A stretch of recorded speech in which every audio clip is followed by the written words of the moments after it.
মানুষের রাগ আছে বিদায় আমাদের আসলে সার্ভিস সেন্টারটা টিকে আছে, সত্যি কথা।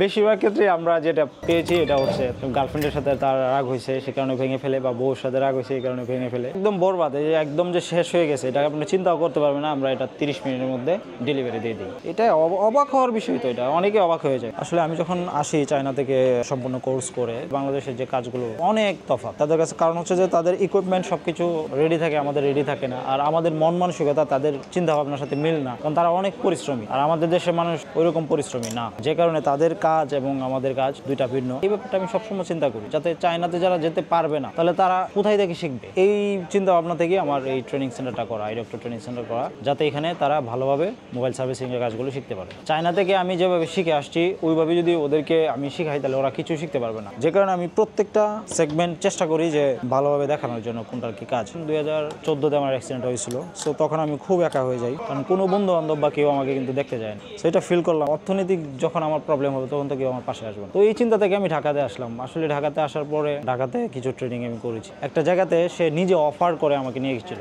যে আপনি আমার কাছে আসেন, আমি আপনাকে ভালোভাবে শেখাবো। সে নিজে অফার করে নিয়েছে, আমি তাকে বলি নাই যে আমি যাবো। তার এখানে 6 থেকে 7 মাস সময় দিলাম। সময় দেওয়ার পরে হচ্ছে যেটা, তো এখান থেকে আমি কোনো কিছুই নিতে পারি নাই। এটা আশেপাশে মানুষের সবচেয়ে বেশি ষড়যন্ত্র ছিল। তারপর চিন্তা করলাম যে না, আমাকে এটা শিখতে হবে। চায়নাতে গেলাম, ট্রেনিং করলাম, তারপর দেশে আসলাম। দেখেন আমাদের হচ্ছে বেসিক ট্রেনিং যেটা 2 মাসে আপনি সবকিছু সম্পর্কে আইডিয়া নিতে পারবেন। কিন্তু ভালো একজন টেকনিশিয়ান হতে হলে অবশ্যই আপনাকে কঠোর পরিশ্রম করতে হবে, সাধনা করতে হবে। মিনিমাম 1 বছর আপনাকে লেগে থাকতে হবে, তারপর আপনি ভালো কিছু চিন্তা ভাবনা করতে পারবেন। আমাদের আফটার ট্রেনিং আমরা আমাদের দোকানে ইন্টার্নিং এর সুযোগ দিয়ে থাকি স্টুডেন্টদেরকে, যাতে তারা তাদের যে দুর্বলতা থাকে, যে ভয়টা থাকে, সেই ভয়টা যাতে দূর করতে পারে কাজ করে। কারণ সে নতুন শিখেই সে সবকিছু করতে পারবে না। তো শিখার পরে যদি আমার এখানে ইন্টার্নিং করে তাহলে তার জড়তাটা আছে এবং যে তার ভয়টা আছে যে একটা খুলতে গিয়ে আরেকটা নষ্ট হয়ে যায়, এটা যাতে না হয় এই জন্য আমার এখানে ইন্টার্নিং করানো।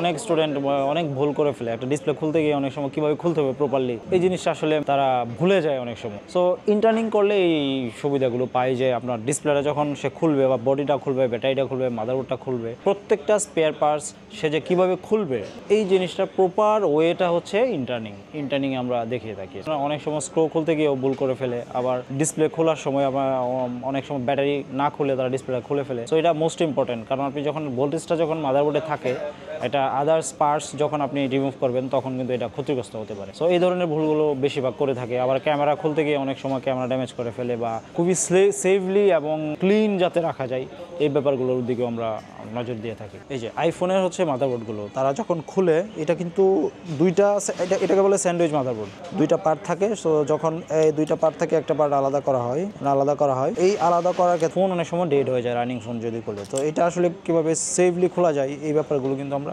সেফলি যাতে খোলা যায়, কোনো ধরনের কোনো সমস্যা না হয়, এই ব্যাপারগুলো আমরা দেখায় থাকি। ওদের এক্সপ্রেশনগুলো হাত কাঁপে, অনেক সময় আসলে মানে অবাক হয়ে যায় যে আসলে সে পারবে কি না, এই ব্যাপারগুলো এরকম হয়, নার্ভাস ফিল করে। নার্ভাস ফিল যাতে দূর হয় এই জন্য আমরা সর্বোচ্চ ট্রাই করি তার প্রবলেমটা কোথায়। কারণ অনেক সময় সে নার্ভাস হয়ে যায়, আসলে কী জন্য নার্ভাস হয়েছে, তাকে একটা ফোন দেওয়া হলে খোলার জন্য সে নার্ভাস হয়ে গেছে।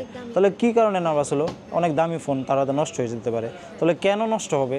নষ্ট হওয়ার তো একটা কারণ তো অবশ্যই থাকবে। তার ভয়টা আসলে কোথায়, নার্ভাস ফিল যে করতেছে, সেই নার্ভাস ফিলের জায়গাটা আসলে কোথায়? সে খুলতে ভয় পাচ্ছে নাকি আসলে মাদারবোর্ডটা সেপারেট করতে ভয় করছে? ওই জিনিসটা আসলে বের করি তার কাছ থেকে যে আসলে তার প্রবলেমটা কোথায়। এই বাংলাদেশে কিন্তু ম্যাকবুকের যে সার্ভিসটা খুবই সংকট। মাদারবোর্ডের যে সার্ভিসটা বাংলাদেশে আমার মনে হয় 90% শর্ট। এই 90% শর্টটা তো আমরা ফিল আপ করে দিতে পারবো না, তবে মাদারবোর্ডের যে কাজগুলো এগুলো আমরা যে কোনো প্রবলেম ম্যাকবুকের আমরা রিপেয়ার করে দিই, এবং এই ম্যাকবুকের উপরও আমরা ট্রেনিং দিয়ে থাকি। সো আমাদের কাছে অ্যাপেলের যত ধরনের গ্যাজেট আছে সব গ্যাজেট আমাদের কাছে নিয়ে আসবেন, আমরা প্রপারলি এবং খুবই স্মুথলি আমরা কাজটা করে দেব।